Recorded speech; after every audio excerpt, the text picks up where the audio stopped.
Mais écoute Michel, c'est toujours très intéressant, très agréable d'avoir des échanges avec toi. Je sais qu'en tout cas, depuis maintenant quelques mois, on a eu pas mal à échanger sur les notions d'intrapreneuriat, d'innovation, de création de valeur, gestion de talent. Finalement, tous des sujets qui nous passionnent tous les deux et qui concernent pas mal d'entreprises et d'indépendants.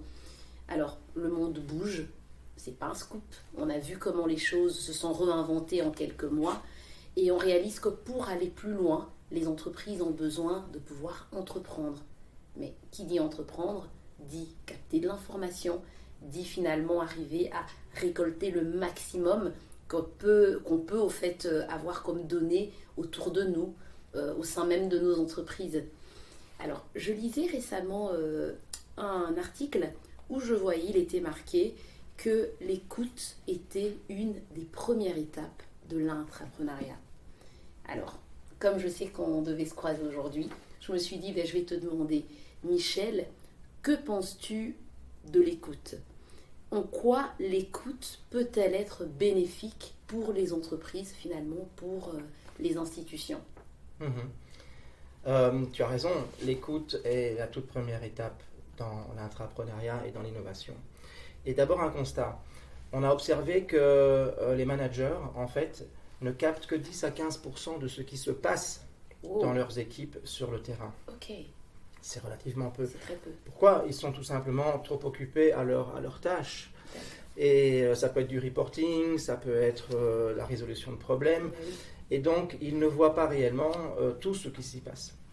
Et donc, voilà, les collaborateurs, eux, sont connectés au terrain tous les jours, Tout à heure fait. par heure même. Exact.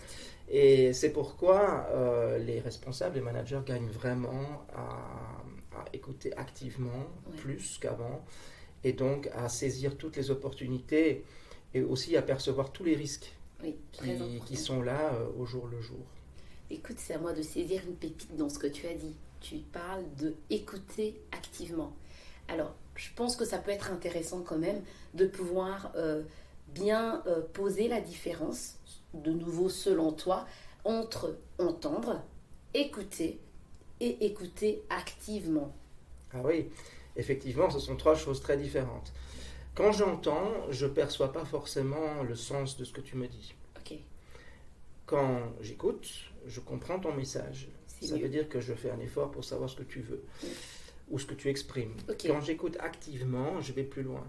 Je perçois aussi les non-dits ok, et tout ce que je gagne à découvrir. tout à fait.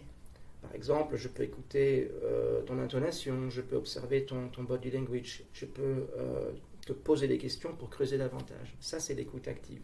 Écouter activement veut dire écouter pour comprendre et non pas écouter pour répondre. Très important. Mais quels outils? Alors, effectivement, on peut, en tant que responsable Oui, d'équipe ou responsable de projet ou responsable euh, dans une entreprise, on peut développer ces techniques de communication, techniques ok, d'entretien. On peut mettre en place des techniques de brainstorming aussi, tout à pour fait. vraiment aller capter toute la créativité, toutes les Ah, ça, idées c'est les top, plus ça. folles qui sont déjà là, mais qui ne sont pas encore exprimées. Et donc, les entreprises gagnent vraiment à mettre en place une culture d'innovation, une culture d'ouverture Très bien. pour favoriser l'intrapreneuriat au sein de leurs équipes. Ah ben voilà, parlons d'entrepreneuriat. Quels conseils peux-tu aujourd'hui donner aux différents responsables ou managers qui souhaitent implémenter, stimuler cette culture intrapreneuriale? Mhm. L'intrapreneuriat, l'innovation, la culture Oui. d'entreprise, c'est pas de la science-fiction. Ah, clairement. Ça a l'air beaucoup plus compliqué que ça l'est en réalité. Et donc, ce que je voudrais conseiller aux managers et aux responsables d'entreprise, c'est de prendre le temps. Oui. Parce que ça ne vient pas tout seul, il faut y travailler.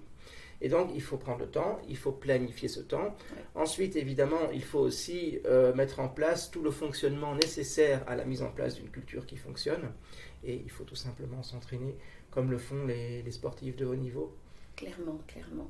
En tout cas, j'aime bien ce que tu viens de partager avec nous, ces éclairages, parce que personnellement, ça me parle et je réalise que cette fameuse culture intrapreneuriale dont on aura l'occasion de discuter et de développer d'ailleurs, c'est quelque chose qui nécessite un investissement, du temps. C'est vraiment, comme tu dis, une planification, amener les gens à ça. Mais écoute, merci Michel. Avec plaisir, Alexandra. Et à la prochaine. À bientôt. Merci.